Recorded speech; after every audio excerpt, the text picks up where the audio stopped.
Now, this new topic that we have of the sands of time starts with the end of the previous topic, and that is the Vikings. And those children that were in the last week of term, we had a few videos that I showed that kind of laid the foundation for that. And I've put those links onto the Seesaw list of videos to have a look at. Now, as we learned, the Vikings who lived here in Norway and Sweden and Denmark, they started to attack the United Kingdom through Scotland, Ireland, and then through the north of England, and then progressing down into the south of England, where they were eventually stopped. Now, why did they do that? Well, they had very few resources. And because they had so few resources for farming, agriculture and industry, they decided the best thing to do would be to attack countries that had those resources and take them from them. But another factor was the Silk Road. That was a huge factor in actually making this worse and protracting it. Because the Vikings found that once they'd plundered everything from the north of England, Scotland and Ireland and Wales, that when they took it back to Sweden, they could actually take it through Russia or through Eastern Europe or even down and around through the Mediterranean, and they took it through to quite an important part of the Mediterranean, and that was what was known as Constantinople, which is now modern-day Istanbul. This was the Eastern Roman Empire, as was the Byzantines, and that link was where the Silk Road, one of the areas where the Silk Road finished. And what the Vikings brought into that place there was then sent off towards Asia, the Middle East, what is now modern-day India, Afghanistan, Iran and Baghdad. Those items were sent off that way, and in return they sent through silks and precious glassware and things that they were making there. This obviously encouraged the Vikings to go back, take more, and then retrade and keep that trade route going and pushing this way from the west. That's why these two topics are linked together, because just as the Vikings were raiding and perpetually taking from the British and the Western Europeans, they were using that, and that was feeding into the Silk Road, and that's why part of it was so successful and kept going for so long, because they got caught up into that trade route as well.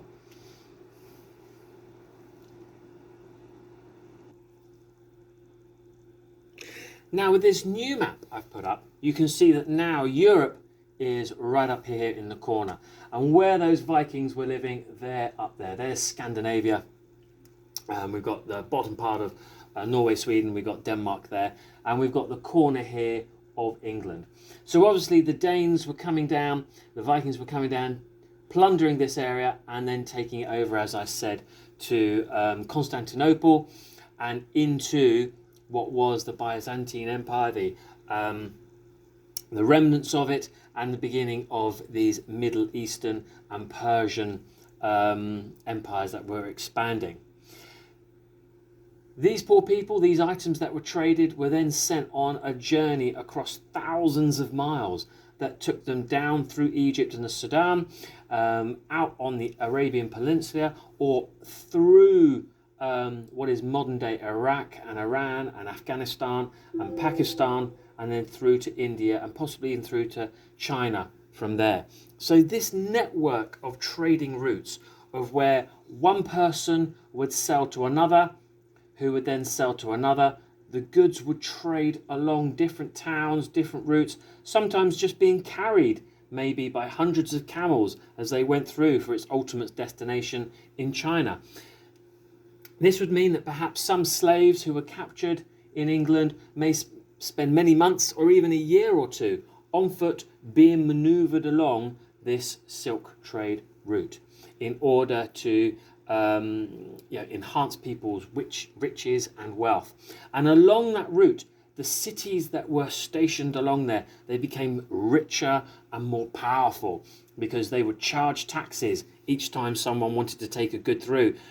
merchants and people that sold things would stop off in these towns. They would buy, they would sell, they would need to look after the people they had brought with them. They would need to look after the animals that were carrying the goods. They would need to buy things to feed them. They need to buy things to feed themselves.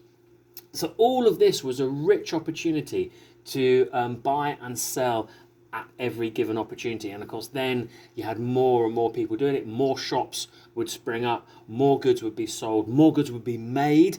And as a consequence, because more goods were being made and sold, people were getting richer and richer, and that made the rulers of those cities become richer and richer and richer. And as we go through this topic, we will hone in a bit more and focus on one city in particular, and that would be Baghdad. And that became quite a centre of knowledge and wealth and an accumulation of new ideas, because ideas were flowing in from the east through Asia and then flowing in from the west. They were meeting in the middle here in Baghdad, where there's not much else around at that point. And that's when people were trading ideas, coming up with new thoughts, and that made that city become more and more powerful and more wealthy. And it was that trade that certainly was the stimulus for it.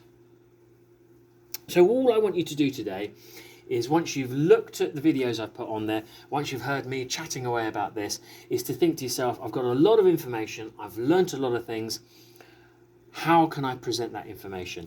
And I don't mind how you present it. I actively encourage you to be as creative as possible, because at the moment all the online lessons can be quite rigid. They're asking you to do something specific, and today, as a Friday in class, we'll try and be as creative as possible using the broader curriculum. And this is what I want from you today. I don't mind how you present it. You can give it to me in a PowerPoint. You can tell me everything that you've learnt so far through that medium, through a news report. You could give it as a presentation like I have. You could create a poster. You could even create a small book. You could write about it and make a short report. I don't mind what you do.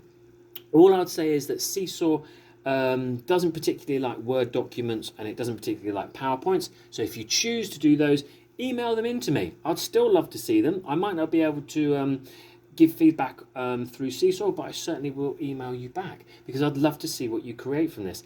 Same with videos. If you make a video, it's quite a short one on Seesaw, but if you make a video and you can send it through to me, you can usually, the video will last a minute or so longer. I think it's about 1 minute 50 seconds on Seesaw, whereas I think if you send it through on an email, it's about 500 megabytes, which is double the amount. So you can probably get about 4 minutes or so as a good presentation video with everything that you've learnt from this.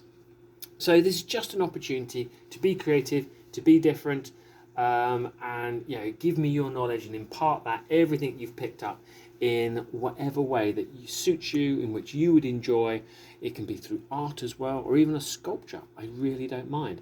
Whatever you think to portray that, I think will be a fantastic thing. Right, I'm looking forward to it.